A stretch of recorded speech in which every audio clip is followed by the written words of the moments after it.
Good morning, grade 2. So this is also what you need to do for Afrikaans for Thursday.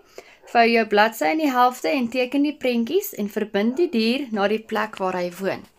Fold your page in half, draw the pictures like they are on this page I'm going to show you now, and then you match the animal to where it lives.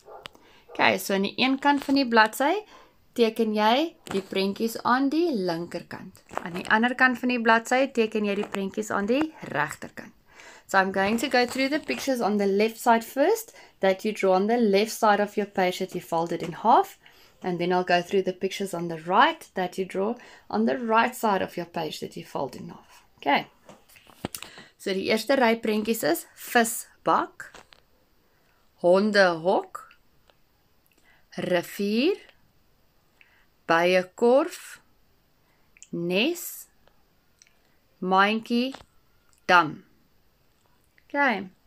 Dan aan die ander kant gaan jy teken voël, seekoei, vis, eend, kat, by en hond. Okay. En dan verbind jy die dier met waar hy woon. Then if you finish drawing, you match the animal to where it stays. Okay, where it lives. So kom ons kyk gou sommer met hond. Hond is a dog. En 'n hond bly in 'n hondehok. So jy sal hondehok verbind met hond. Okay. They also showed you another example. Vis bly in 'n visbak. So jy verbind vis met visbak. Okay, so match the animal to its house.